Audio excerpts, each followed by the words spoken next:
there, everybody. Welcome back to another episode of the Kickstarter Weekly. This week's episode is going to cover the games that are completing their funding between November the 7th and the 13th. And this is a big week for crowdfunding. There's 10 different games that I'm going to be covering this week in the currently running section. I imagine it will be the biggest, longest video that I'll be putting out until the end of the year. I don't think there'll be any weeks between now and the end of the year that will be this big. I think with the holidays approaching, there'll be less and less things launching. But this is going to be a long video, so strap in. I will move through it as quickly as I can. As always, the best way currently to support the channel is to like and subscribe. I've got a lot of plans for the channel. I'm getting new equipment. I'm building an upstairs studio space. I'm getting new lighting. Hopefully by the end of the year, I'll be producing teach and review videos again, and they will be of a much higher quality. I also plan on launching a Twitch channel to stream games and a Patreon. But for now, the best way to support the channel is simply to like, subscribe, enjoy the content, and maybe post a comment. And to that end, the last section of the video is going to cover games that I've acquired into my collection. Eventually, once I launch the Patreon, I'll be running polls over there where my audience will be able to help choose which games I focus on doing teach and review videos for and which games I stream on Twitch. For now, the best way to do that is just to let me know in the comments. And I think the games that are most primed for that are the games that I'll be covering last in the new arrivals section. So these are games that have just arrived either from crowdfunding or new retail games. Occasionally I'll pick up an older game, but my collection has gotten so big that generally it's newer things that have just come off the presses. And so it's a prime opportunity to let me know which of those games you want to see teach and review videos on, and that way you'll get those videos sooner rather than later, and it may help you make your own purchasing decisions. All of that said, let's start with the games that I've played since the last video, and I've got 5 games to cover in that section this week.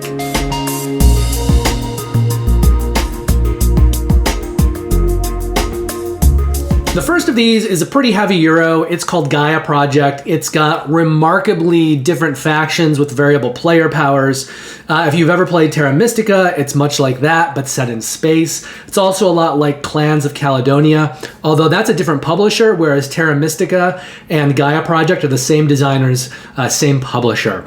I got my copy of Gaia Project recently when Capstone picked up the publishing rights. Capstone is just killing it. They're an awesome publisher, and pretty much everything they produce is awesome. The one thing that Gaia Project has that Terra Mystica doesn't have is that it's set in space, and so there are a few more mechanics, different things added into the game, a few more resources, some different ways to build your networks. They're called federations in Gaia Project when you're creating a series of linked buildings on planets. So you're kind of grouping them together and you get all kinds of bonus points for that.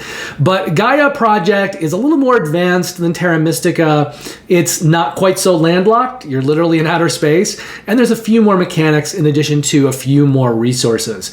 But it's got a lot of things going on. It's got those variable player powers. It's got a lot of tracks. You're going to be moving up tracks when you do various things that will initiate bonus abilities.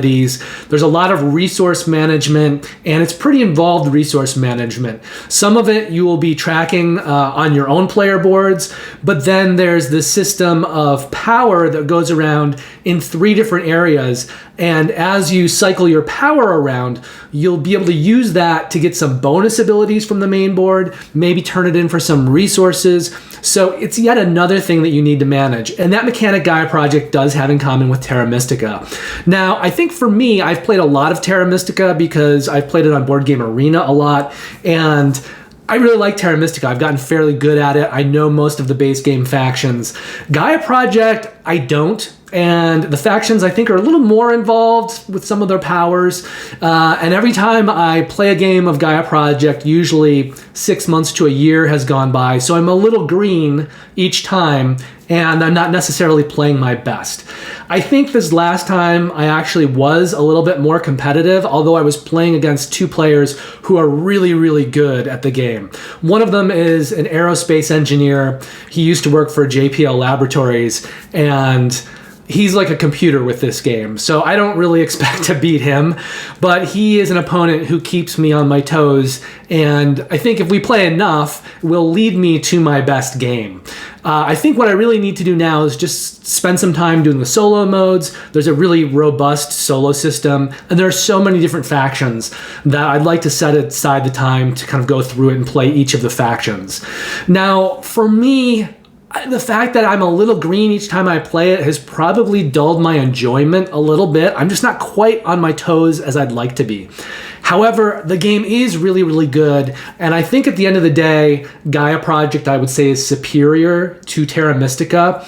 So for now, I'm probably going to rate Gaia Project a 9.0. I imagine that may change a little bit once I get my feet even more wet with it, once I do the solo mode and play through each of the factions. I think my score would probably go up at that time, but keep watching this channel. Eventually I will update it once I get some serious experience with the solo modes. But if you like really heavy games, and you like games with variable factions, and you like games with a lot of moving parts and a lot of things to kind of multitask in your brain with a lot of different strategies and kind of different strategies that you can employ based on what faction you have, what factions you're playing against, this is an amazing, I think, evergreen game. It's just so solid, so good, so deep. It has so much going on. I also played Hallertau, which is a newer Uwe Rosenberg game. And this game is kind of like a farming game. You are planting crops in fields, you're harvesting them. You've also got other materials that aren't necessarily things that you plant. There's about 10 different resources in the game. And it's essentially a worker placement game. You're just placing cube-shaped workers out on a main board. But those actions can take either 1, 2, or 3 workers. So once someone takes an action and uses 1 cube, the next time someone wants to go there, they need to use 2 cubes. So the actions get more expensive as the game goes on. You will remove some cubes during the game from round to round, but unless you're playing with 4 players, you're not removing all of the cubes. You're not removing like one level from every action. You're only focusing on certain areas of the board when you're removing cubes. So you won't be removing that many cubes. The actions will get more and more expensive as the game goes on. It's a good thing then that as you play, you're acquiring more workers. This game is unique because it has a mechanic where you've got this big kind of stone house, and in the window shows a number, and that number is going to be your workers. You've got all these little buildings to your right of that big building, and as you're playing the game, you're going to be acquiring tools that you'll use to chip away at these rocks that are to the right of the little buildings, and then at the end of every round, you'll get some income from various resources, you'll harvest things that you've planted in fields, and then you'll be able to use those resources to move these smaller buildings over. As you do that, the bigger building will move over, once that's gotten like a column where all the little buildings have moved over. So you're slowly trying to move this huge building over. As you do every round, you'll get more workers because that number in the window will increase as you go from left to right. Eventually, if you move it far enough along, you'll start to show victory points that you'll get at the end of the game.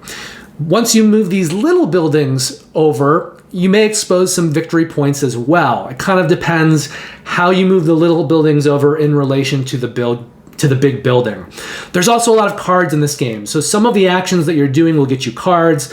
Playing some cards will get you other cards. Some of those cards will get you endgame scoring points. Some of them will trigger abilities and more resources. And the thing that's unique about the cards in the game is that you can play them at any time generally. Some of the cards can only be played during certain phases of a round. But generally you can play these cards at any time, including on other players' turns. So something may happen in the game that allows you to play a card at various times. So you're playing all these cards, you'll get victory points for a lot of these cards at the end of the game. Some of them are going to score just because you've played them. They'll have a victory point number on it. Some of them are kind of bigger endgame scoring points where you'll play that and there'll be some kind of multiplier so that you might get really big points at the end of the game if you've kind of accumulated the resource or done the thing a lot that card functions off of. I really like this game. This is one of my favorite Uwe Rosenberg games. It's really crunchy. It's got a lot going on. There are so many good choices to be made between the cards and kind of the resources that you're moving over. And the way that you use the resources on the buildings is pretty complicated. It changes from round to round. And some buildings you'll be able to move over a lot because you'll have certain restrictions on the building, and then you'll have other restrictions on the amounts of resources that you can use in a given round. You'll get kind of bonuses if you use fewer or more resources, and that'll combine with the instructions on the buildings themselves. So there'll be certain rounds where you might want to really double down or triple down on a certain building and really kind of move that over. If you move it over more than a little in a round, you're going to have to deal with these rocks, which means getting tools. So there's just a lot of systems to manage, but I think the game is so expertly designed, it's fantastic. I think I'm going to rate Hallertau at an 8.5 right now. It doesn't quite have the same kind of variability as something like Gaia Project, but it's such a good game. And I kind of think that as I play it more, that score will go up. I could see it easily rating in the 9s eventually. I just really enjoy the game. I probably need some more time with it to just get more experience with it and refine some of my strategies. I think I've played it 2 or 3 times now, and I'm just continuing to really, really love this game. It's the kind of game where if I'm looking at, my top 10 games for a given year, the year that it came out, it's definitely my top 10, probably even my top 5. Just a really, really good game. After that, I'm moving on to The Loop. This is a co-op game. You can also play it solo. I've been playing it solo a lot. It's a very puzzly game that has to do with some kind of area movement. You're completing different missions as you go. You've got characters that have variable player powers. A lot of it is in these cards that you're going to be playing that have different kinds of powers. And there'll be ways on the board that you can refresh certain cards. And you're trying to complete these missions that are functioning off of a whole bunch of things. But the thematic conceit is that you are chasing this evil guy, Dr. Foe, through time, and he's spawning all these clones. You need to generally kill off the clones because much of the game functions with a cube tower, and you will dump some cubes every turn into the area and the 2 adjacent areas where Dr. Foe is for that turn. The more clones that are in that zone, the more cubes you drop. And if you ever get more than 3 of these red cubes in a zone, you get a vortex in that zone, and if you have a mission there, you lose the mission, and you can't kind of respawn missions in that zone. So it's a lot about trying to control the chaos and limit the chaos. There are 4 scenarios in the base game. One of those scenarios really kind of doubles down on the luck and the push your luck element. It's a lot of fun, but it's also mass chaos. And as you ramp up the difficulty level in that scenario, it can be really, really difficult to win. So that is maybe not a scenario that you want to play, especially at higher difficulties if you get frustrated with just bad luck, bad RNG. But there are some other scenarios, particularly the last one, that takes a lot of that luck out and gives you different mechanics that focus more on the crunch of what you're doing. So it makes it more of a complex puzzle, but it also makes it less luck-based. Right now, I am trying to beat all of the scenarios kind of on all the difficulty levels. I've beaten them all on the easiest one. I've beaten all but the last on the second difficulty level. That last scenario, I just haven't played it on the second difficulty, but I know I'll be able to beat it because it's more about the skill and less about the luck. And then I'm going to try to do everything on the third difficulty, which is going to be really difficult, especially for that luck-based scenario. I think some ways it doesn't matter how well you play that. You just need luck to go your way across several different mechanisms. So it's kind of a situation where you just need to keep going at it, and hopefully you'll play well and you'll get lucky at the same time. And I think once I beat that one on the highest difficulty level, I'm just a completist, so I want to do it. I'll probably never play it on that difficulty level again. I'll probably only play it on the easiest difficulty level when I'm trying to show off that scenario and just what mass chaos it is to newer players. But I'm looking forward to getting more scenarios and more characters. I've mentioned before in previous videos that this is not a game that Kristen enjoys, and it's not a game that my heavier Euro gamers enjoy. And because of the pandemic, I'm not doing these really big meetups anymore where I was playing some of my lighter games.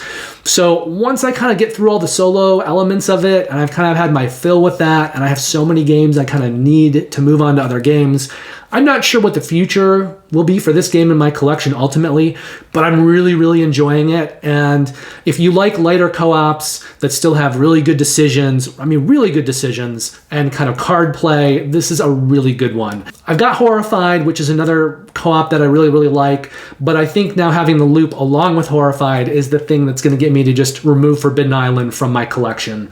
I think I'd always probably want to introduce newer gamers who are looking for a lighter co-op to either Horrified or the loop. So the loop for me is going to stay steady at an 8.5. Now, I also played Tapestry this period. Tapestry is a game that I played it a couple times early on when it was first released. On the first play, one of the guys that was playing with us got over 400 points, which is a ridiculously high score. And it was obvious just from a first play how swingy the game is and how overpowered some of the factions are. Now, since that initial release, some of the factions have had kind of adjustments made. There's also been 2 more expansions that have come out. I actually just ordered one of those expansions the other day. I was going to order both, but one of them was sold out over at Stonemaier Games. I was adding them onto my cart when I did a pre-order for the Wingspan nesting box. So the funny thing is, I don't love Tapestry because I think it is so swingy, but it's also an incredibly fun game to play. It's got these really amazing building miniatures that are painted, they're pre-painted.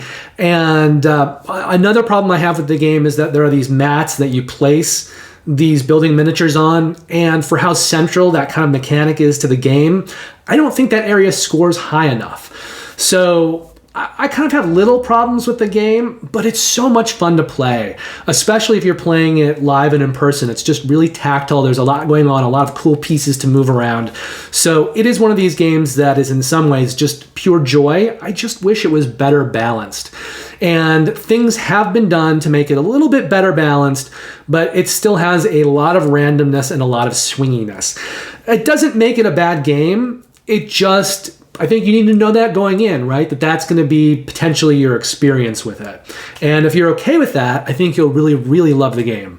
I am hoping that the 2 expansions kind of help a little bit with the balance of the game. And as I play those, I now have 1 expansion on the way. I'll update you all and let you know what I think. But for me, I tend to like games that are pretty tight and pretty consistent. So my rating of it does come down based on that. But then there is that fun factor. So I think for me, for right now, I'm going to lock in Tapestry at, let's call it a 7.0. And I could say 7.5, but I'm just going to say 7.0. I think that once I get the expansions, that score will go up. It wouldn't surprise me if it eventually goes up to about an 8 or so. But there are just some problems with the game. I think I'm planning on playing it more soon. And so as I play it more and I, get a little more experience with some of the rebalanced factions, it's very likely that my score will just automatically go up to a 7.5. But we're going to say a 7.0 for right now. I'm going to be conservative. And I think if you like that style of game, what I've been describing, go for it. But if you want a game that doesn't have any swinginess, that doesn't have luck, a lot of what you do depends on what cards you play, and the cards that you get that you have to choose from can be very limited. And there are mechanics in the game that help you get more cards so that you have more choices, but you could be chasing that rabbit, forever trying to get more cards so that you have better choices, and it still, at the end of the day, may not work out for you.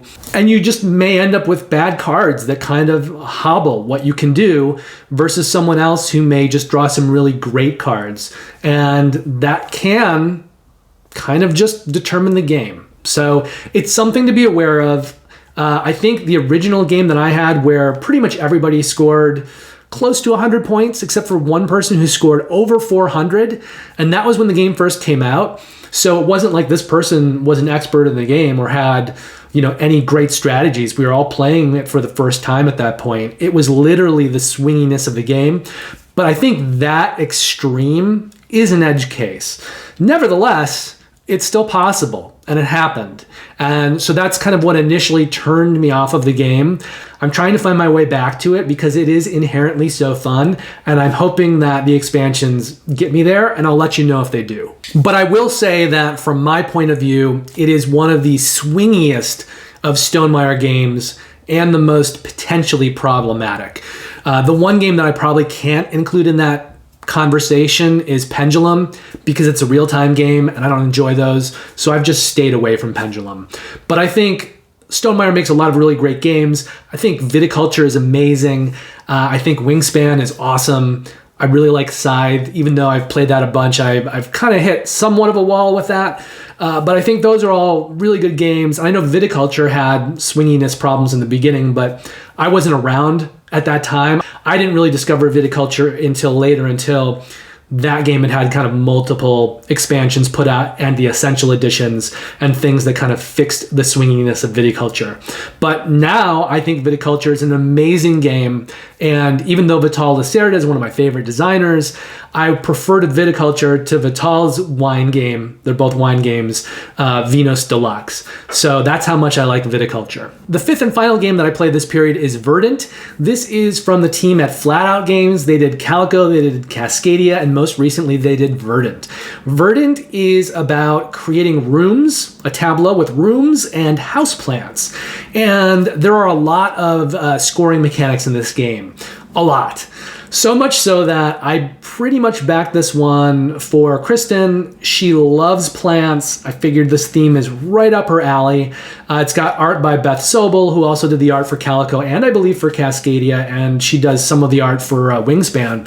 She is an amazing artist, and she does really good nature-themed art, animal-themed art. So I knew the art on Verdant houseplant game was going to look really cool.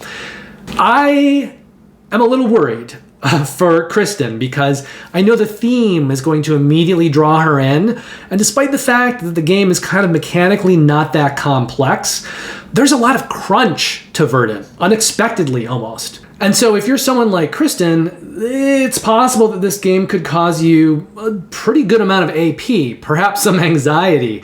There's just about 10 different scoring systems. So even though the game is mechanically kind of light, anytime you're doing something, there are a lot of things to take into consideration. And you might be doing something thinking it's going to get you a lot of points. And then as you're starting to do that, you begin to take into account the other scoring systems and how it could affect those. And it's a very thinky, puzzly game.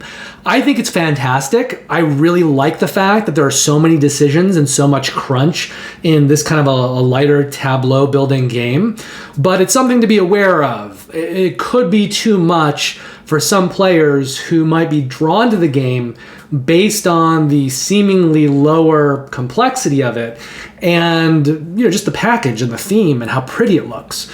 So that's a caveat, and I think people should be aware of it. But I think if you like games like that are not that kind of complex mechanically, they don't necessarily take up too much table space, there's not all these moving parts.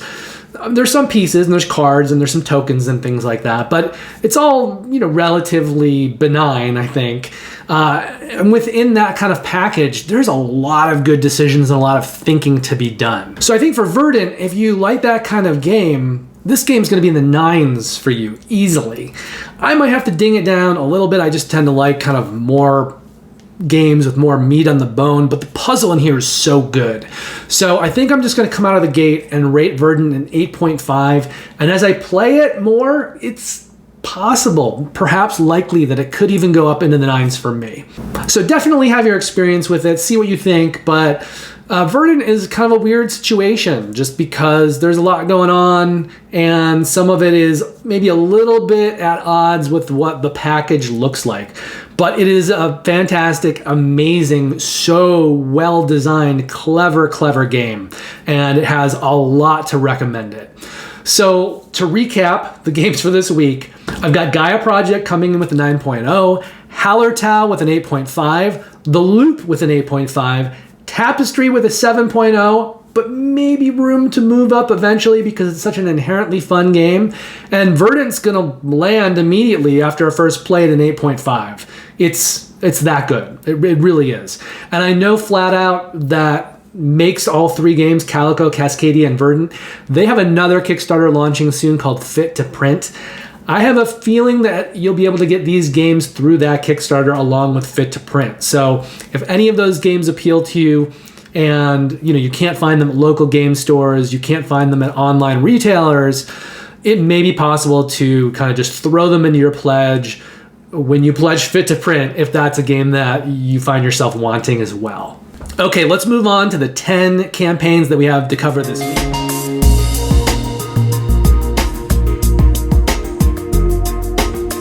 The first of these is Escape from New York. That's actually over on Gamefound. It is the first of 3 games this week that are on Gamefound. This one had a minimum required funding goal of $39,000. It's currently at $221,000, which is about 5.5 times that minimum required funding goal.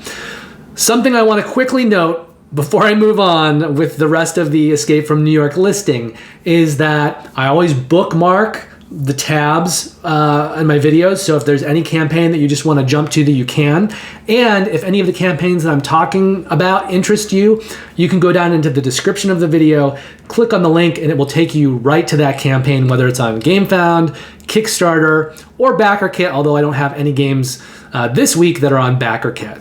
But I try to make it as user-friendly as possible, and I want you to be able to just go to whatever interests you and watch that part of the video. Now, it obviously benefits me the most if you watch the whole video, so I just ask, if you're jumping around and not watching that much, but you still think the content is relevant, please make an extra effort to like and subscribe. I really appreciate it. Okay, moving on with Escape from New York. It's going to complete its funding on Tuesday, November the 8th. It's a game for 1 to 4 players that plays in about 40 to 90 minutes.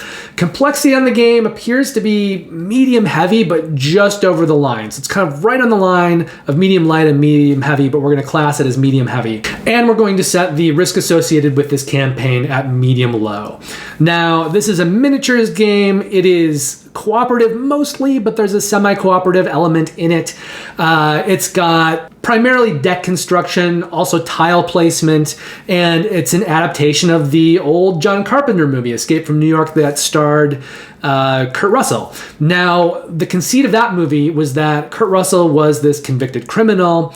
The president of the United States had gone down into this demilitarized zone that was Manhattan. It was just where they kind of threw all the criminals. They needed to get the president out, so they were going to send Kurt Russell in. Snake Plissken was his character's name.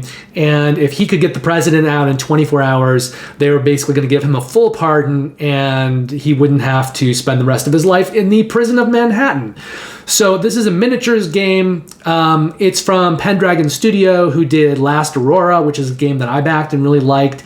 And it's very kind of mission-oriented. So you're going to be doing things in the game, trying to find the president, trying to get his briefcase, I think, and then escape the island. And as you do this, you're going to be dealing with different things on Manhattan and just different kind of mechanics that you're going to be dealing with. And there are some kind of mini expansions and expansions that add more mechanics into the game. It's designed by Kevin Wilson, who you may know from Arkham Horror 3rd Edition, Cosmic Encounter, Descent Journeys in the Dark 2nd Edition, Fury of Dracula 3rd and 4th Editions, and Sid Meier's Civilization the board game. It's got art from David Corsi, who seems to be kind of either an in-house artist or a go-to artist for Pendragon Game Studio. He's worked on Kingsburg 2nd Edition, Last Aurora, which is the game that I own and backed from Pendragon, and The Thing, the board game, which is another board game adaptation of a John Carpenter movie. Finally, Pendragon Game Studio themselves have put out The Expanse, the board game,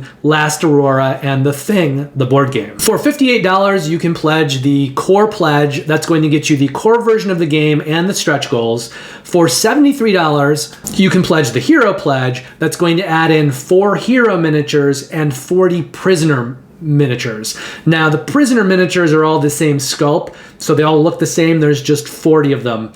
But that will give you at least some miniatures to put on the board instead of tokens for the various prisoners, the people that you're going to be dealing with out there in this world of Manhattan. For $122, you can pledge the Not a Fool pledge. That's going to add in 3 things: a playmat, Bands of New York, which is a 5th player expansion, but it's not the kind of expansion that gives you the ability to play, with 5 players cooperative. It's actually going to change the game into a 1 versus many. So that 5th player will basically be controlling all the enemies, and it will become a 1 versus many game. And they'll be playing against the other 4 players who are controlling the various heroes. Finally, also with that pledge, you'll be getting the United States Police Force expansion. That adds in the Bob Hawke miniature, who's kind of controlling the police, as well as 12 cop miniatures, and it will add in this new mechanic where you're having to do negotiations with the police as you're playing the game and trying to navigate around New York. So we'll add on kind of an extra series of mechanics and hoops that you have to jump through to be able to complete your missions and escape the island. Now that is essentially the all-in pledge, but if you don't want all of those things, there are add-ons. You can kind of buy things piecemeal.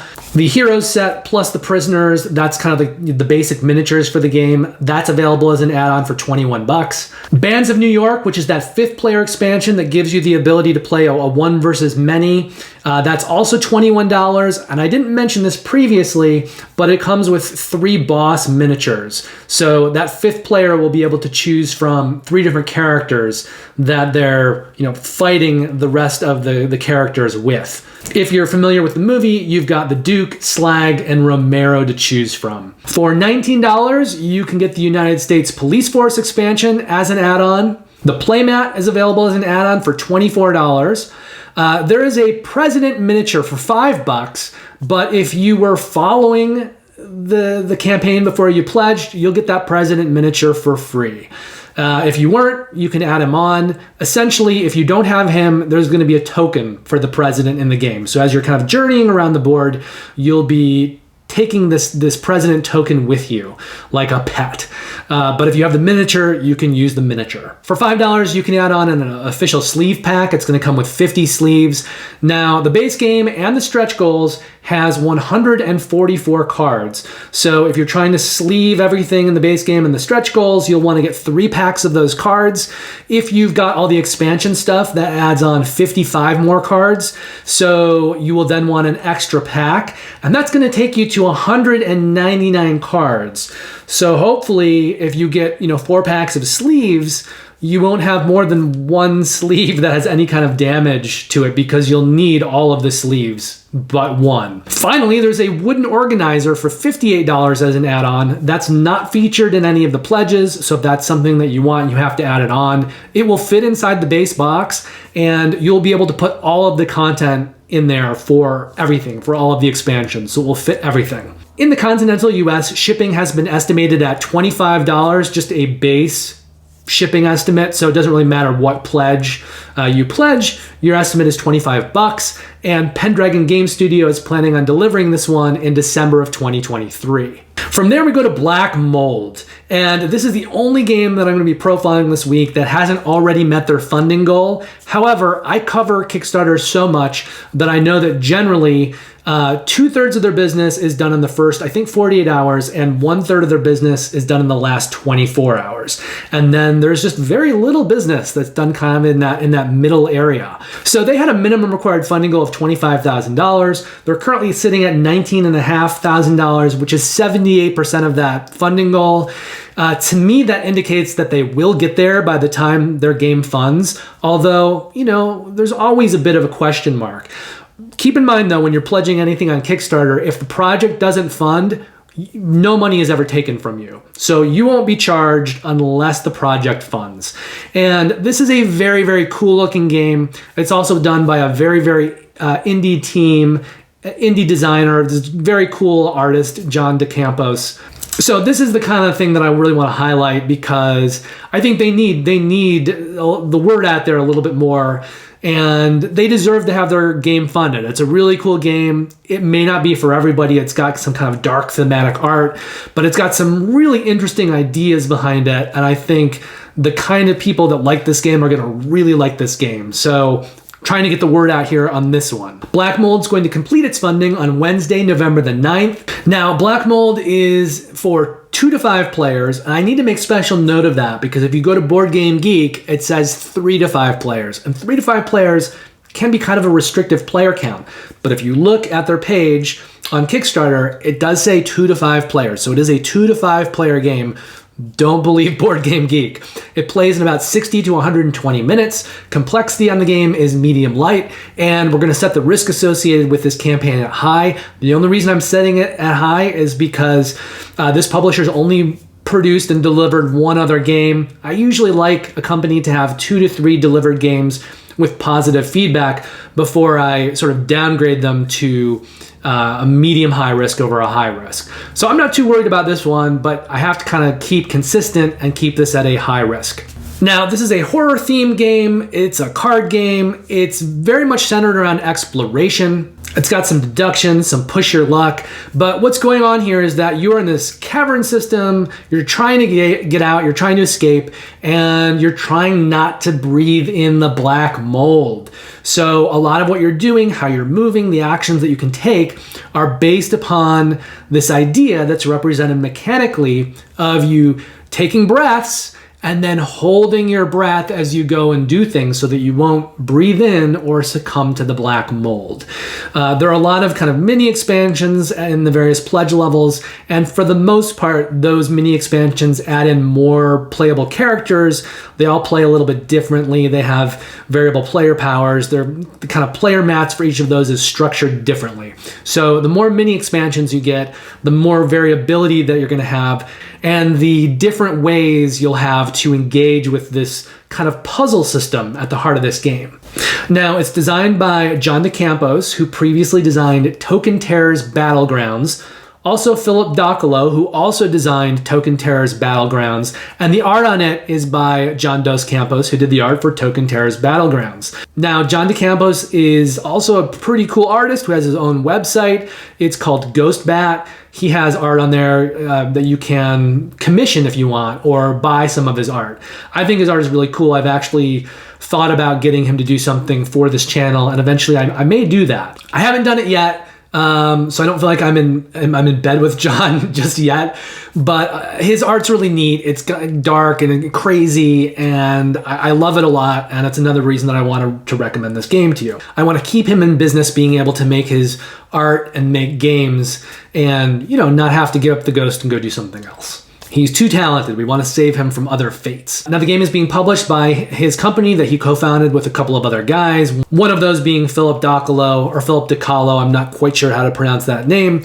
But again, Terrible Games previously has produced Token Terror's Battlegrounds. Now, for $55, you can pledge the Black Mold Kickstarter edition. That's going to get you the base game, the stretch goals, a digital soundtrack, because in addition to everything else, John plays in a band, so I think they've composed and played the music for the soundtrack.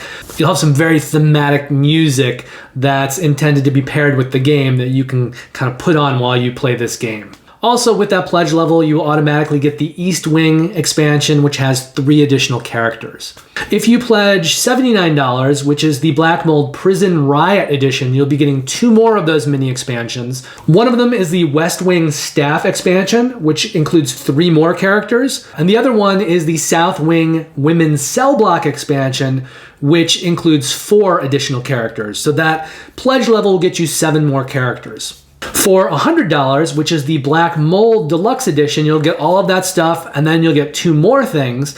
You'll get the Black Mold Solitude cassette soundtrack, so you're going to get an additional soundtrack, and you'll get the solo roll and write version, so you'll be able to play the game solo, which for me, a game that's kind of puzzly like this, that could be where it's at in some ways. I think a lot of people enjoy playing like Final Girl solo, so I know if I got this game, I would be really, really wanting to play the solo version, so that might be the way to go.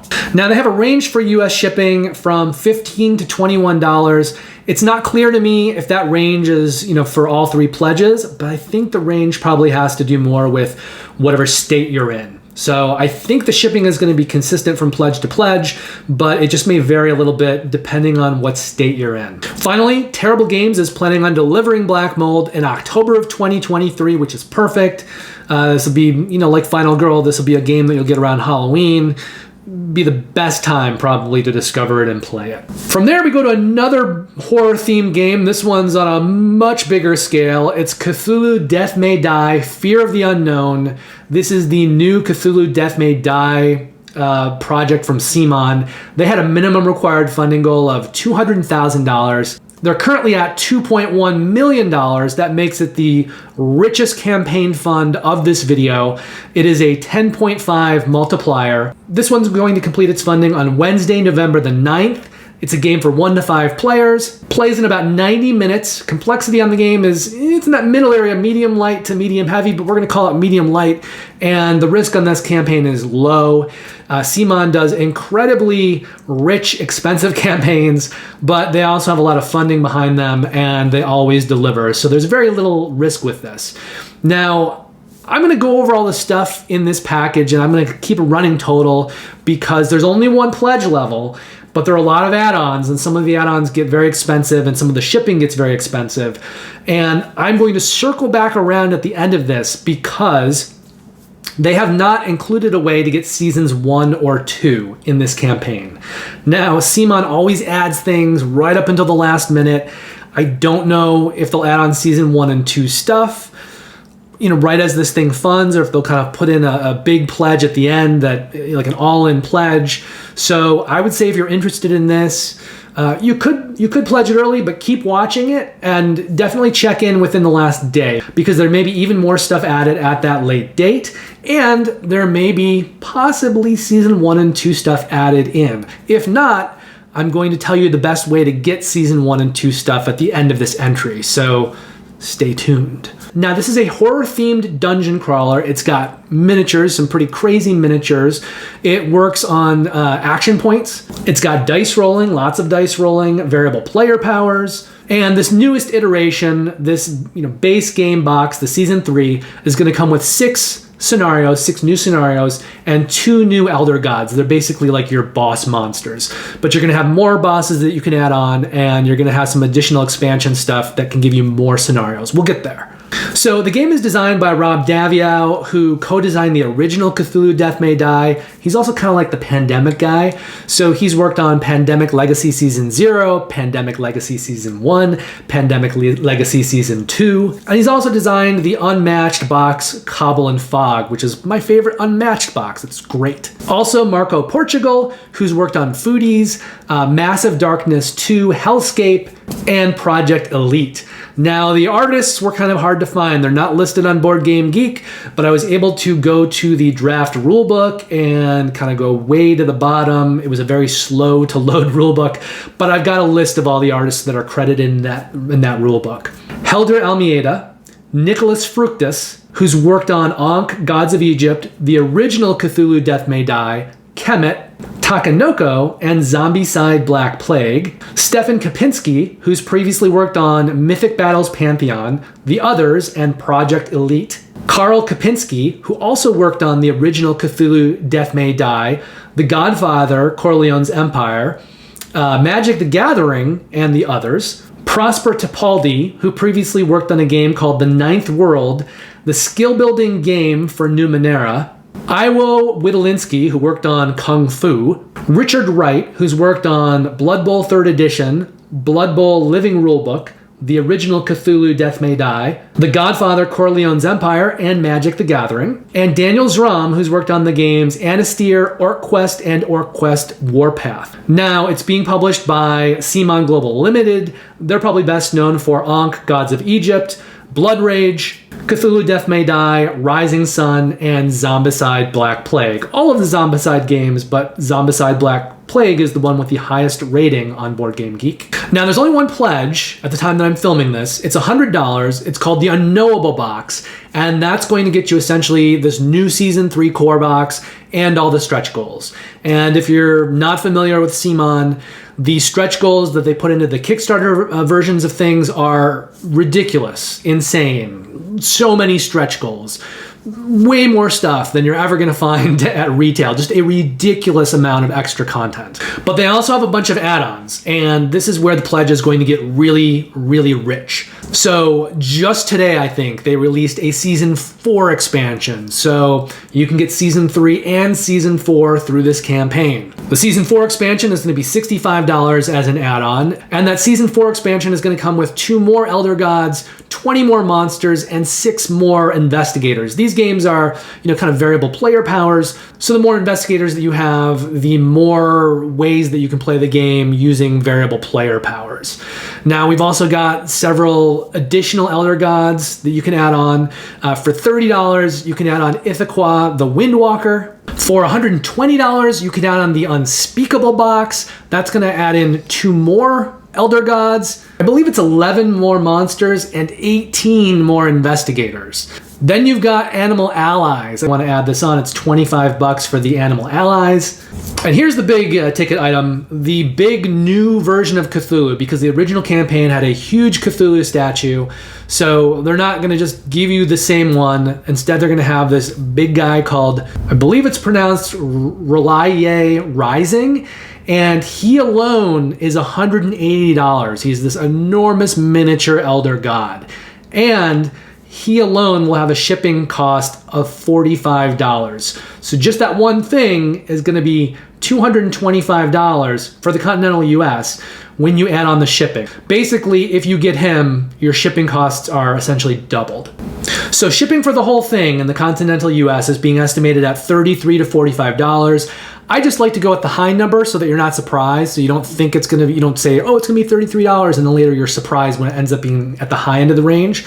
But if you get Relaye Rising, that's going to be an additional $33 to $45 in shipping. So up to $90 shipping for the continental US. So even though the only pledge costs $100, if you get all of those add-ons and you account for shipping, you're looking at $610 for this all in. But remember, that's not going to get you Season 1 or 2. And as I said, they may add in those things later. I just don't know if they're planning on doing that. But CMON's kind of notorious for adding things right up until the last day. So you should, even if you pledge, you should keep checking it, because if you want those things, they may add it in. They may even add in some kind of big all-in pledge or an all-in pledge that also includes Season 1 and Season 2 stuff. Now, if they don't, you can get some of those things at the CMON website, which is now run by Asmodee. So the things that are usually there that you're going to be able to get in general is Season 1, the Season 2 expansion, and 2 Elder Gods. One is Black Goat of the Woods, the other one is Yog Sothoth. Now, if you were to pledge the original campaigns, there was a lot more stuff. That stuff is probably never going to be available again. If it's not available in this campaign, if it doesn't get added, it's unlikely that it ever will be added. So the most that you'll be able to do, unless you kind of try to go in the secondhand market and find an old used copy or piecemeal things together, the most that you'll be able to buy new of the old stuff, Season 1 and 2, are the Season 1 box, the Season 2 box, Black Goat of the Woods, and Yog Sothoth. Now, Season 2 and Black Goat of the Woods are currently sold out at CMON's website, at Asmodee, so you can't get them there. You can get Season 1 for $110, and you can get Yog Sothoth for $25. But I've done a little research. I've looked at all of the online kind of mass market retailers, and these are all retailers that I really, really like. I'd recommend them to you. Card House, Cool Stuff Inc., Game Nerds, and Miniature Market. And all 4 of these sites generally have these things. They'll be getting more in stock at some point. The only one that has 3 of the 4 right now, I think all of them are sold out at the other retailers, is Card House. And Card House has 3 of the 4. So the only thing that they don't have in stock is Black Goat of the Woods. And the pricing there is cheaper than it is through Asmodee, through CMON. So if you're looking for the best price possible to get the most of the old stuff, go to Card House. You can get Season 1 there for $88. You can get Season 2 for $52. You can get Yog Sothoth for $21. So those 3 things together are going to be $161. Now, all of these retailers have kind of minimum shipping. It varies from retailer to retailer. Usually it's between $99 and $125. So depending on the retailer, if you order over that amount, you'll just get free shipping. And definitely if you get all 3 of those things, you will get free shipping at Card House. Their minimum shipping is $99. So that's the place where you can get the most of the old content, and then you could just try to keep your eyes peeled for Black Goat of the Woods. Eventually it's going to be back in stock, probably all of those places.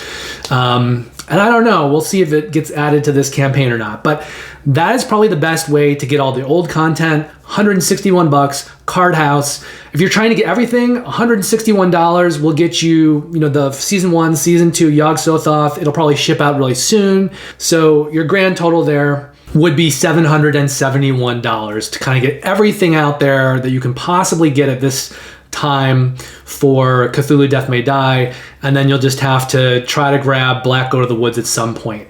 Now, this new season, season 3, season 4, CMON is planning on shipping this stuff out in December of 2023. From there, we go back to Gamefound for a game called 20 Strong.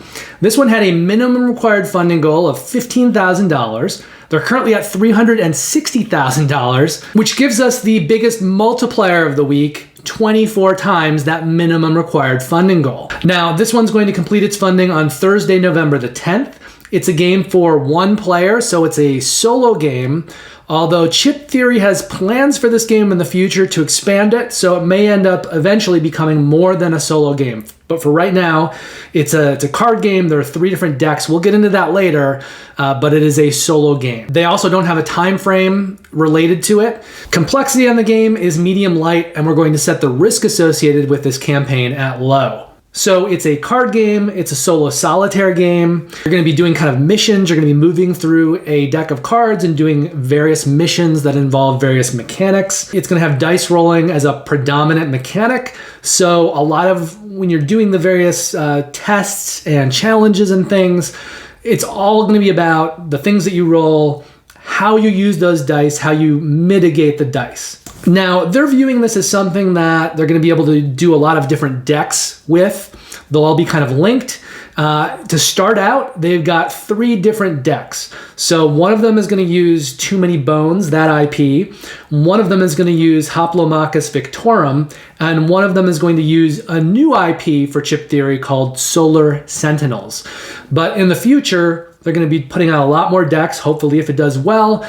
I know Manny Tremblay, who does like the art for Dice Throne, was even sharing some art that he's working on for, I think, 3 different decks that he may be involved with. Now, as for these original games, though, there's no designers credited. There's no artists credited as of yet, but we do know it's being published by Chip Theory Games, and they are best known for Cloudspire, Too Many Bones, and Too Many Bones Undertow.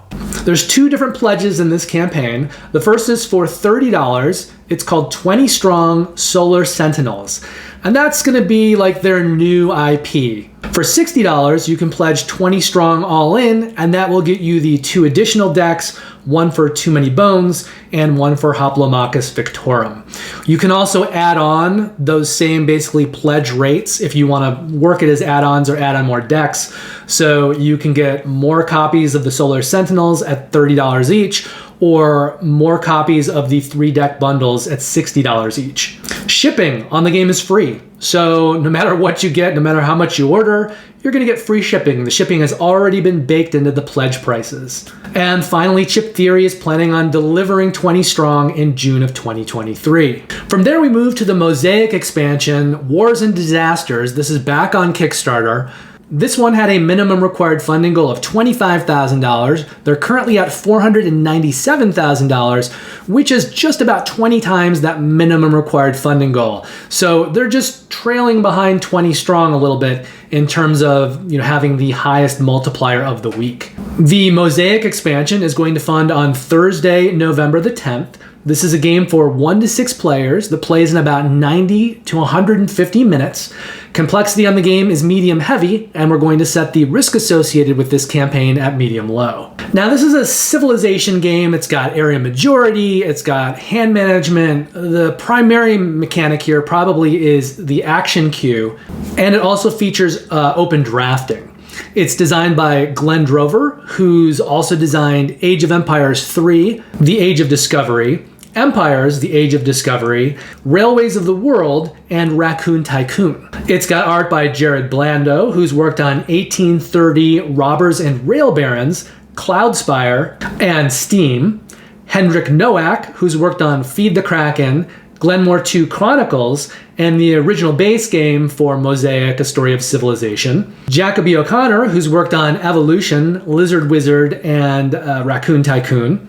Gregor Pedrick, who's worked on Clockwork Wars, Dice Miner, and Dynagenics. Jessica Riola, who's worked on Mosaic, A Story of Civilization, and Tesla vs. Edison, War of Currents. Erica Rossi, who previously worked on the base game for Mosaic, A Story of Civilization. And Annie Stegg, who's worked on Lizard Wizard, Mosaic, A Story of Civilization, and Raccoon Tycoon. It's being published by Glenn Drover's company, Forbidden Games. They've previously put out Extraordinary Adventures Pirates, Lizard Wizard, and Raccoon Tycoon. So there are two different tiers of pledges here. One is called Colossal, but I feel like I need to make this note. Colossal sometimes, recently, in a lot of Kickstarters, denotes like a bigger version of the game with much bigger tiles. Sometimes to the point where I think it's not really functional because it makes the tiles so big, it's kind of hard to fit everything on the table. They've labeled certain versions of this as Colossal, but this is not a case where they are bigger tiles. It's just a case where if you're pledging the Colossal version, you are getting building miniatures. So they're like plastic minis. You'll also be getting metal coins in the Colossal version. So for $35, you can pledge the Wars and Disasters expansion. It's called Sphinx, and that is the version without the plastic miniatures and without the metal coins. For $69, you can pledge the Wars and Disasters expansion called Colossal, and that will get you the version that does have the plastic miniatures and the metal coins. For $109, you can pledge the Sphinx version of the base game. So that is what was kickstarted previously.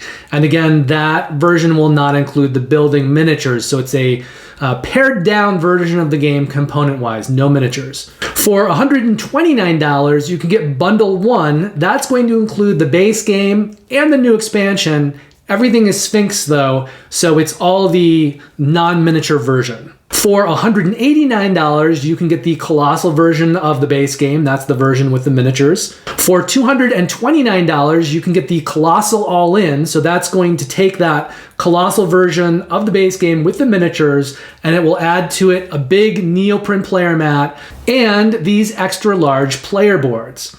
Then for $239, you can get Bundle 2, Colossus, and Expansion. So that is going to give you the version of the base game and the expansion with the miniatures. Now, that bundle will not include the big neoprene mat, and it will not include the extra large player mats. If you want those, you want to go to Bundle 3. That's $279. That is the Colossus All-In plus expansion, and that adds back in the neoprene player mat and the extra large player boards. Now, if you want maybe the player boards but not the mat, or the mat but not the player boards, you can also add those things on as add-ons. For $39, you'll get the 6 extra large player boards, or for $44, you can add on the neoprene player mat. In the order of those 8 pledge levels, the shipping estimates are $8, $10, $25, $33, $35, $45, $45, and $55. Finally, Forbidden Games is planning on delivering the new Mosaic expansion in April of 2023. Pampero had a minimum required funding goal of $56,000. They're currently at $169,000, which is 3 times that minimum required funding goal. Pampero is going to complete its funding on Thursday, November the 10th. It's a game for 1 to 4 players. It plays in about 60 to 150 minutes. The complexity level is heavy. I think this may be the heaviest game of this video. And we're going to set the risk associated with this campaign at medium high. Now, the designer here previously worked as a developer on Vital Lacerda's Lisboa. He also did the solo design for that, and then he co-designed Mercado de Lisboa. So that gives you some of the feel for his design sense. Now, this is a card-driven game that's all about hand management and action retrieval. It's designed by Julian Pombo, who previously designed Mercado de Lisboa, and it's got art by Ian O'Toole, who's worked on The Gallerist, Kanban EV, Lisboa, On Mars, and Venus Deluxe Edition. It's being published by Ape Games, who've published The Great Dinosaur Rush, Rolling Freight, and Spirits of the Rice Paddy. So this is very simple pledge-wise. If you want this, then you're going to be pledging $85 for Pampero with all of the stretch goals, but that doesn't include everything. There are some optional add-ons. For $18, you can pledge the Nature expansion. For $12, you can pledge the Game Trays sleeve pack. This is the first time that I've heard of Game Trays making sleeves, but considering they just did their own Kickstarter for a game called Forsaken, I think that's very has a lot of cards in it. It's not surprising the Game Trays is going to kind of keep going and getting into the sleeve game. $5 will get you the Board Game Geek promo pack, and $35 will add on metal coins. In the continental US, shipping is being estimated at $16, no matter what add-ons you add on to it. And Ape Games is planning on delivering Pampero in October of 2023. Race to the Raft had a minimum required funding goal of $24,500. They're currently at $297,000, which is about 12 times that minimum required funding goal. Race to the Raft is going to complete its funding on Thursday, November the 10th. This is a game for 1 to 4 players that plays in about 40 to 60 minutes. Complexity on the game is medium light, and we're going to set the risk associated with this campaign at medium low. Now, this is a cooperative tile placement game set in the same universe as the Isle of Cats. It's got the same designer, same publisher, same artist, and there are scenarios. So it's not just kind of a one-off cooperative game. You can play through different scenarios. There's 81 different scenarios in this game. So it's going to have a lot of staying power, a lot of variability.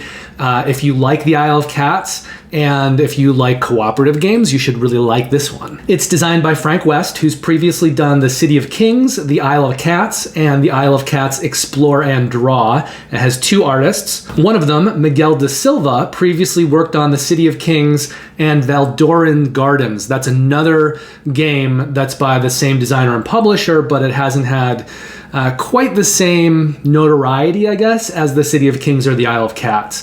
The other artist is the designer Frank West, and as an artist, he has also worked on the Isle of Cats, the Isle of Cats Explore and Draw, and Valdoran Gardens.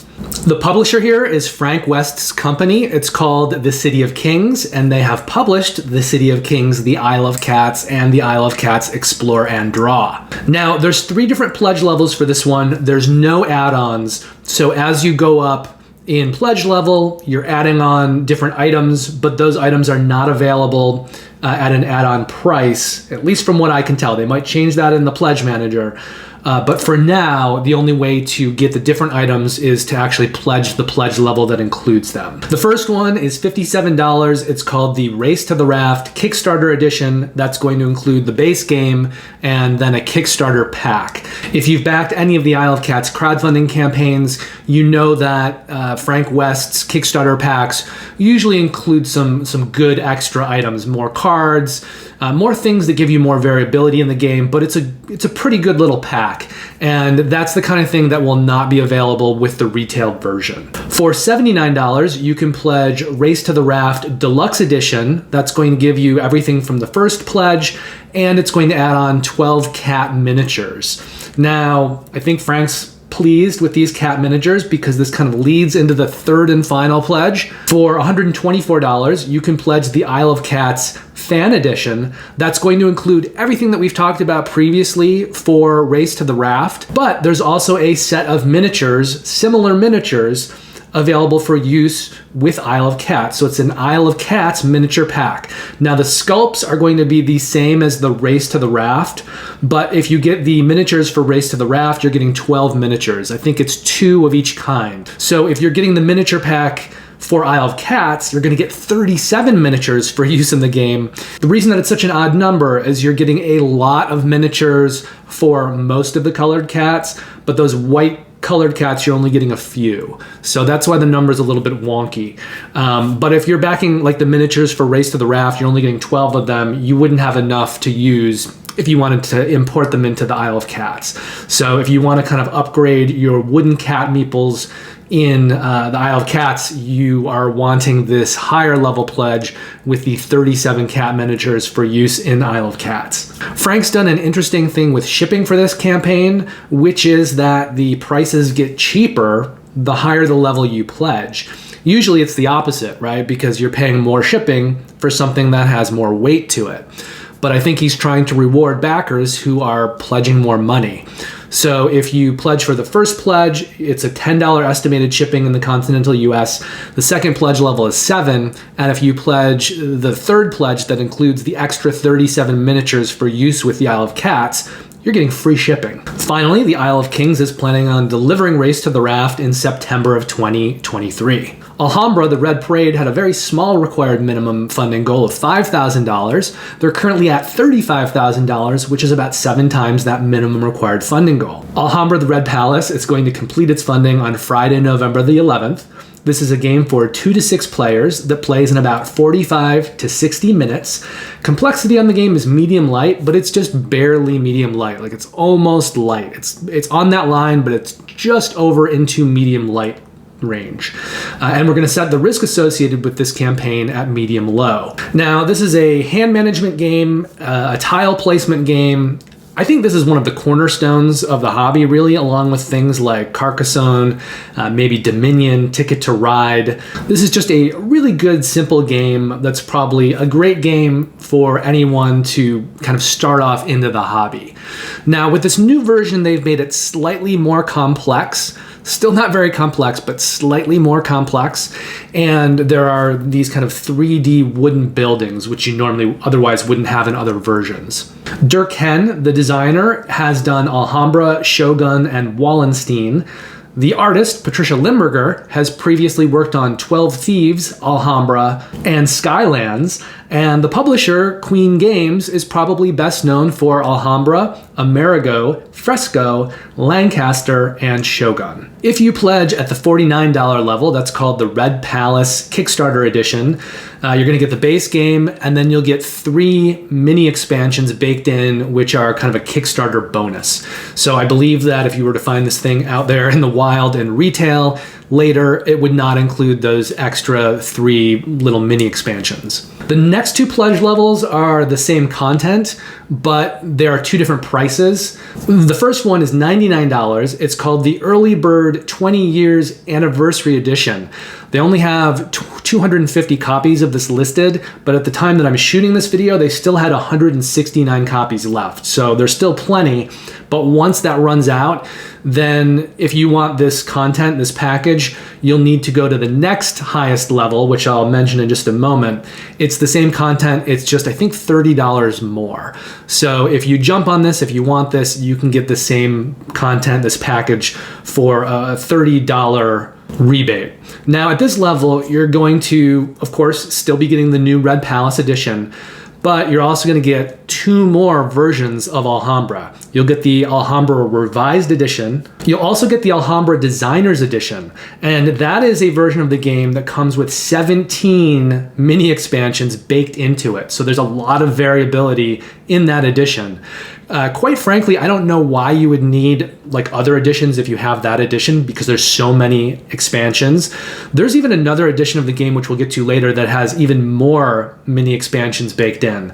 But I guess if you were to pledge this level, you'd get, the Red Palace, which is the slightly more complex version. You'd get the Designer's Edition with those 17 mini expansions baked in. But then you'd also get that Revised Edition, so maybe you could gift that away.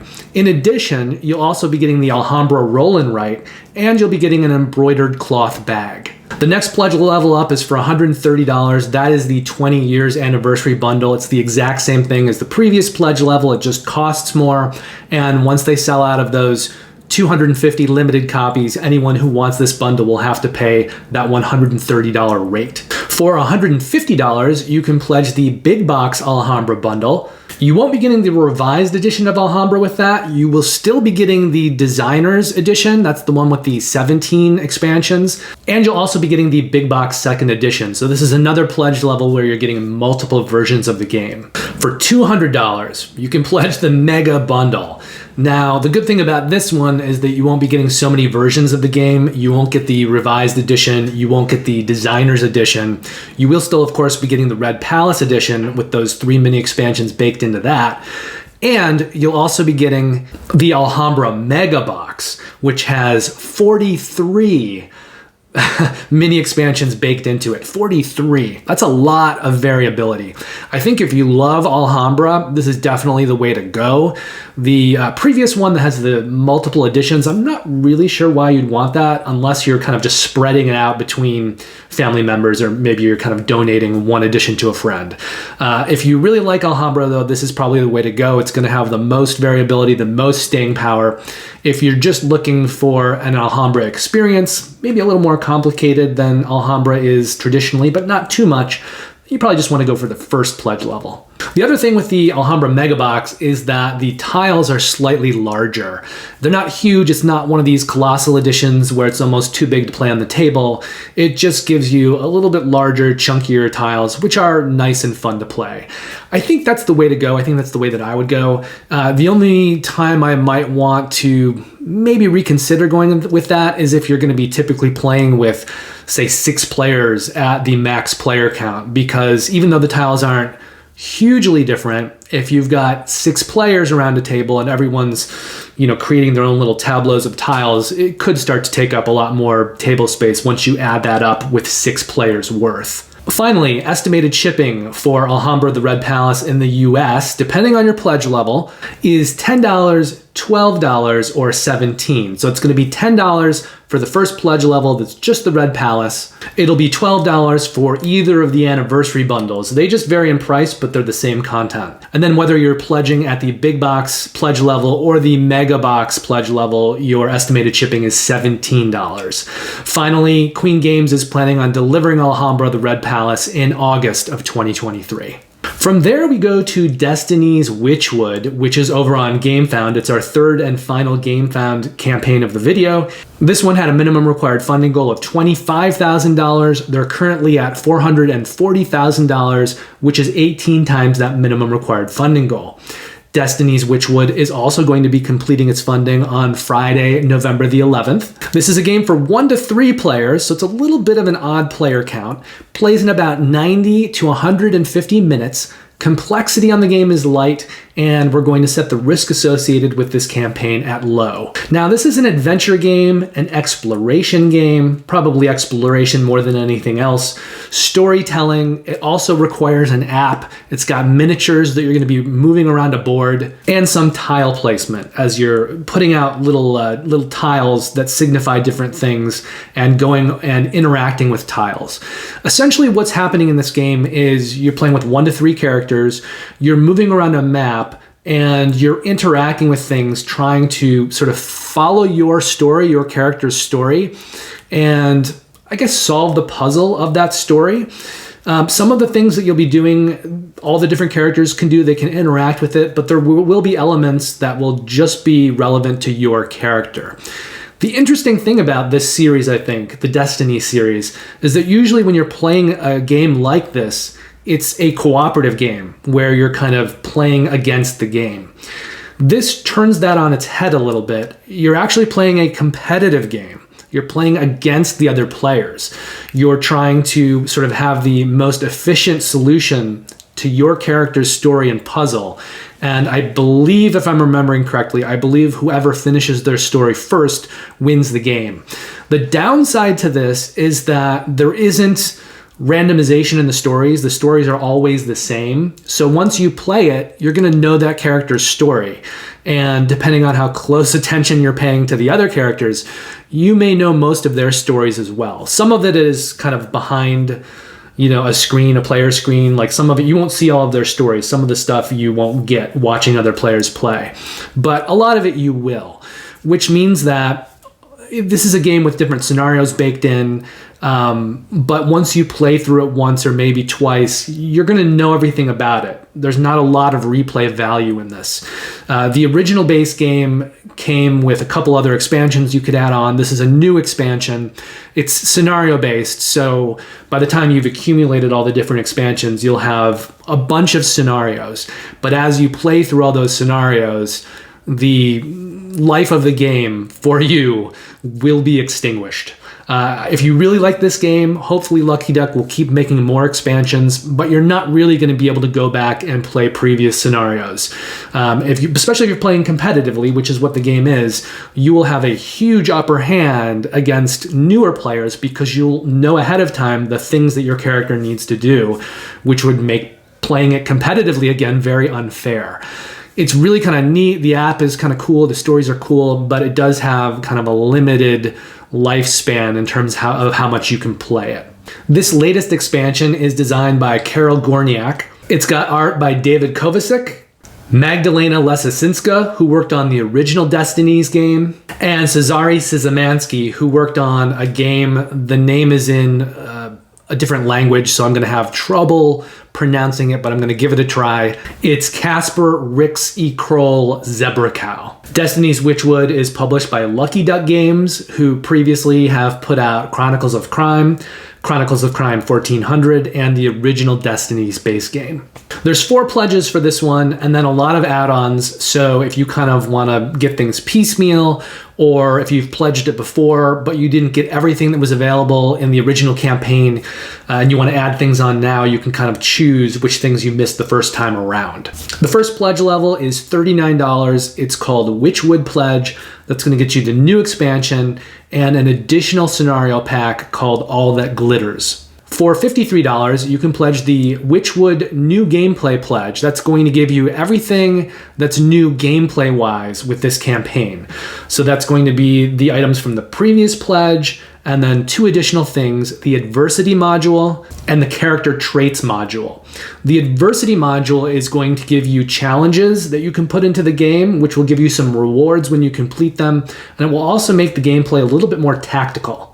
The Character Traits module is going to add in some new rules called Fate rules, and then when you complete those things, you'll be getting some new unique powers that you can use in the game. If you pledge at $98, which is the Deluxe Destiny Storage Pledge, that will give you everything that's new with this new campaign. So it's going to be everything that we've talked about previously. You'll also be getting Metal Experience tokens, and you'll be getting Deluxe Point of Interest flags. So these are kind of little flag miniatures that you'll be able to put around the board that signify points of interest.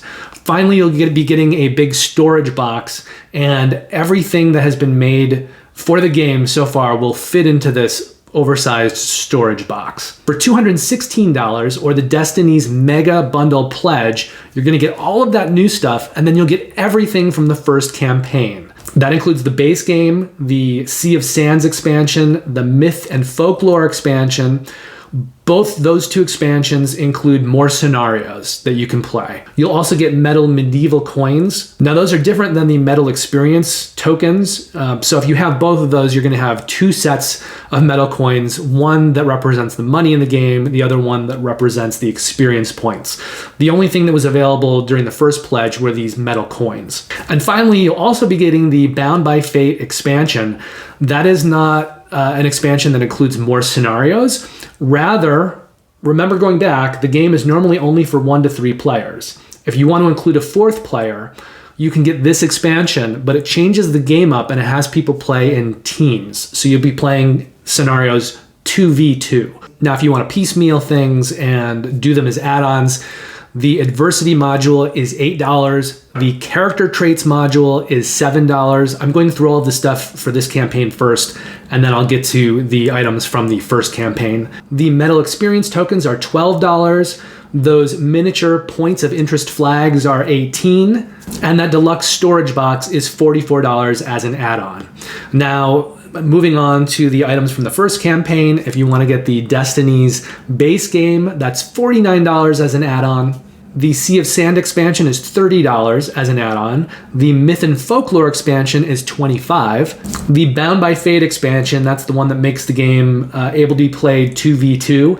That's $18 as an add-on, so it's a little cheaper than the other expansions, but there's no new content. There's just some additional player components and the rules to be able to play the game 2v2. The Metal Medieval coins are $18. There's also a large stitched neoprene game board that you can buy for $18. So it's a big neoprene mat. It's going to basically give you a place to play the game so you're not just playing it on an empty table. That is not included with any of the pledge levels. So if you want to get that, you need to add that on. Also, for $18 is neoprene player mats. So if you want to upgrade your player mats to neoprene player mats, you can do that for $18. Again, though, this is something that's not included in any of the pledge levels. So if you want these, you need to add them on. In the continental US, there is 4 different levels of estimated shipping, one for each of the pledge levels. They are $14, $16, $15, and $20. So strangely enough, right, the shipping actually goes down a little bit on the 3rd pledge level.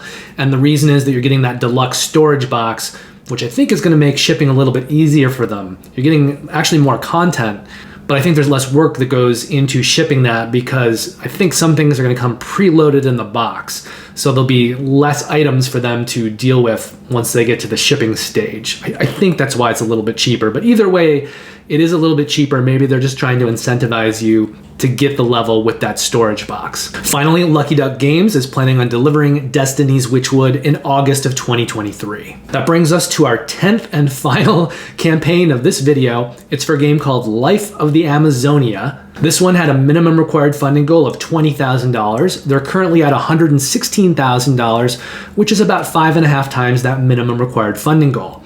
Life of the Amazonia is also going to complete its funding on Friday, November the 11th. This is a game for 1 to 4 players that plays in about 60 to 150 minutes.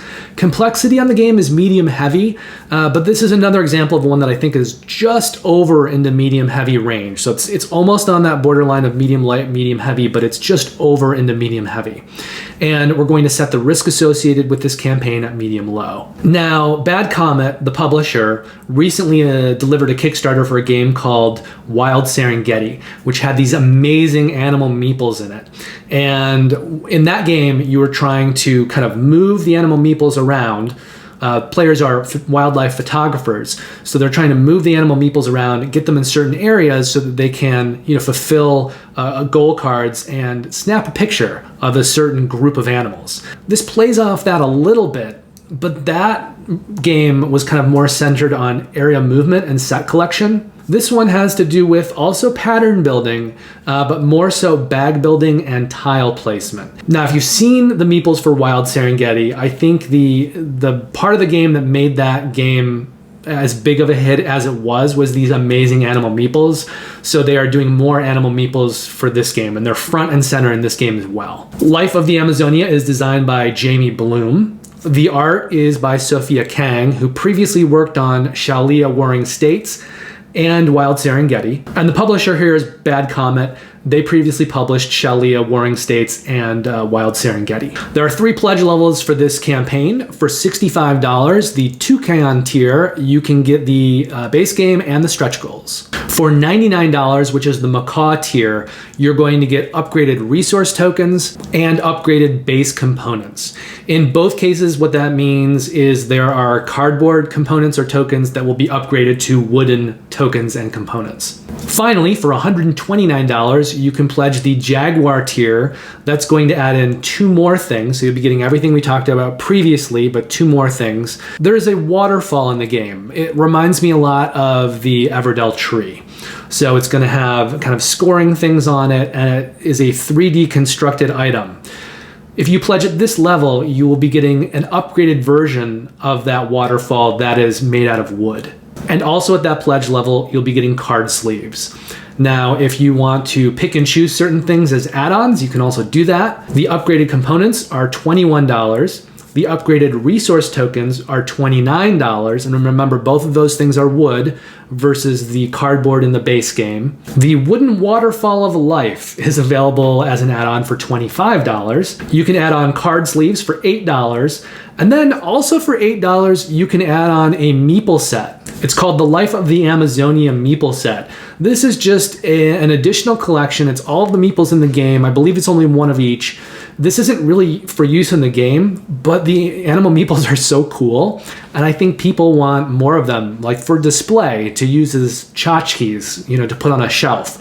So if you want an extra set of meeples just to have for whatever reasons for display, you can do that this way. It's an add-on at $8. Whatever pledge level that you pledge at, the estimated shipping in the continental US is $16, and Bad Comet is planning on delivering Life of the Amazonia in December of 2023. Normally I do a quick little section here in the video where I talk about which games that I pledged from last week's video.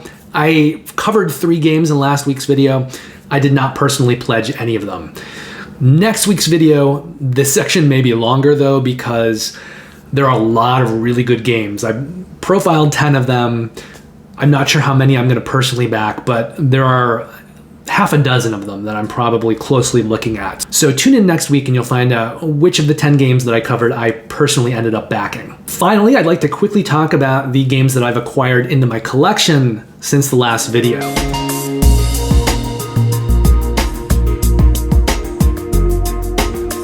Now, as time goes on, as I eventually launch my Patreon channel, hopefully by the end of the year, I'll be running polls to find out which games the audience wants me to make teach and review videos for.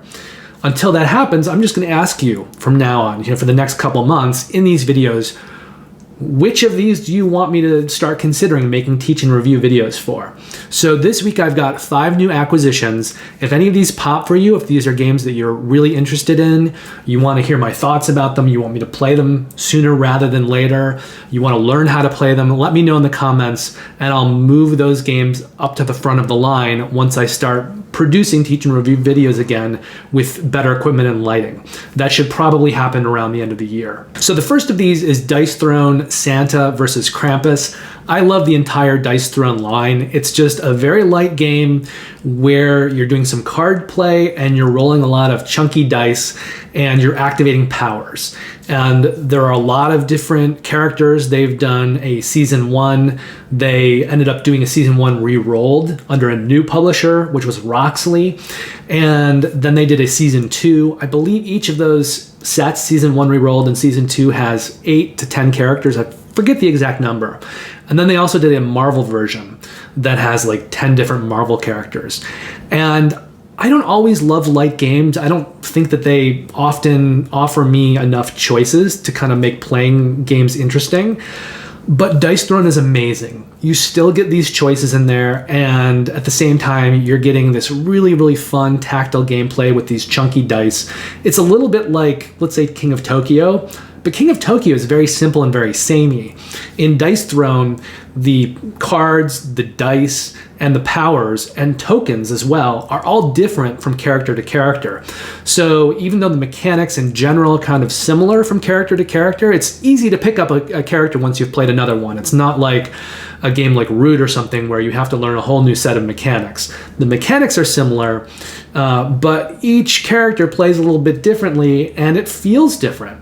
And then they also made Dice Throne Adventures where you can take those characters and go into a huge dungeon and play with them as a cooperative game, a dungeon crawler. So between, Dice Throne, which is, you can play it 1 versus 1, you can play it in a group where everyone's kind of attacking each other, but it's a game where you're fighting each other. Between that and then Dice Throne Adventures that makes it cooperative, there's just so much variability and so many different ways to play the game. I love it. I just can't get enough of it. Now, they previously put out a version of Santa in the past, which used the barbarian character, but it reskinned it as Santa. For this campaign, they actually went and they redesigned Santa. So he is no longer a reskin of the barbarian character. He has his own unique powers and everything is different. And then they went ahead and made Krampus. So it's a 2-pack. It's a small little thing. And then also in the campaign, they included an additional location that you can throw into Dice Throne Adventures. And they included the pre-painted miniatures for Santa and Krampus, so you can use those miniatures in Dice Throne Adventures. I think it's going to be a really fun thing to play just around the holidays, just thematically. It'll be fun to have Santa fight Krampus, or either of them fight any of the other characters from Dice Throne, including Marvel characters. So it was a little thing. It's just 2 characters, but it was something that I thought I would pick up, and it was fairly cheap too because it was only 2 characters. But in general, I just can't say enough good things about Dice Throne. I also received my pledge for Lands of Galzyr. It was designed by Sammy Laxo, who does the Dale of Merchant series, and this is sort of an adventure and exploration game, and I thought this would be something that my wife Kristen would really like, and it's got like cute animal characters and things like that. And I thought it would be something that would be really fun to eventually stream once I get the Twitch channel up and running. So that's arrived. I got a couple of Game Brewer games. These were different campaigns that pledged separately, but with everything that's been happening with, you know, global shipping delays, they ended up being delivered together, kind of in one shipment. So the first one was Oak. That is a game that's themed around druids. It's got like a nature theme to it. It's a worker placement game. It looked pretty interesting to me. I'd like to get this one played sooner rather than later, but at this point I have a long queue of games. So if it's something that you're interested in, again, let me know and I can bump it up on my playlist and plan to make a teach and review for it as soon as I get those videos going. The other one is the second edition for the Palaces of Carrara. It is a Kiesling and Kramer game. They've done a bunch of games. One of them I really like. It's called Porta Nigra, but it feels like an older game. The components are cardboard. It doesn't have that same aesthetic that we've seen in games from the last 5 years or so, as games are getting really, really pretty with all kinds of plastic components and just amazing off-the-charts table presence. But I still love Porta Nigra. I think it has really, really good, solid gameplay. They also did Paris, which I think a lot of people may know. There's been a couple different Kickstarters for Paris. There was an original one, and then they did an expansion called Hallertau, I believe it was called. They've also designed the games Mexica, Tikal, and Torres, and each of them has designed plenty of other games separately, but these are the games that they've designed together. So the Palaces of Carrara originally existed, you know, there's a previous version, and I think it was just kind of like Porta Nigra, not that pretty. So Game Brewer acquired the rights, the licensing, and then went ahead and made a second edition that is kind of prettier and brought up to kind of more current standards in terms of what looks good on the table. And I'm assuming they probably thought it would appeal to fans of Paris, which I think did pretty well in that game's Kickstarters. So I wouldn't mind if they eventually went out and did a second edition of Porta Nigra, because I think if that game were prettier, it would probably attract more players. And the gameplay of that is really, really solid. So I didn't look too deeply into the Palaces of Carrara. I just knew it was a design by Kiesling and Kramer, so that it was something that I wanted, plus it was a newer, prettier version. But that also arrived with Oak. Finally, the new Vital Lacerda game, Weather Machine, arrived. Vital Lacerda is my favorite designer, so this is something I'm probably going to try to get to the table immediately in the next week or two. His games include like The Gallerist, Lisboa, which is maybe my favorite game, Kanban EV, that's another of his that I just love, Venus Deluxe Edition. He did Escape Plan, CO2 Second Chance. He just creates these really, really chunky, complex Euros that have a lot of different mechanical systems, and the art on almost all of them, including Weather Machine, is by Ian O'Toole. And he might be my favorite artist. I really love the way that he does both the art and the graphic design, and the way that that graphic design is really indicative of the gameplay. So there's a lot going on in Lacerda's games. You can't always appreciate, I think, everything on the board during a first play because there's a lot. But the more you play it and the more you come to understand the game and the mechanics and the way they work together, the more you sort of appreciate the art and the graphic design and how smart and clever it is and how it communicates things about the game. I love everything about Lacerda. I love everything about Ian O'Toole. So this is one where it's like a desert island game for me. You know, if I ever had to pare back to just backing a very few things a year, Weather Machine still would have been one of those very few backs. So I'm very excited to get that one to the table. Thank you very much for watching. Let me know if any of the campaigns that I talked about are campaigns that you're interested in. Also, let me know about those new arrivals, and if you'd like to see any of those get teach and review videos pushed up to the front of the line. I'll be back next week with a new Kickstarter weekly video as I continue getting the upstairs studio space shooting ready. In the meantime, I'll continue playing games as well, letting you know what I think about the ones that I do, and I hope you also have the opportunity to play some really good games in the next week. Take care, and I'll see you soon.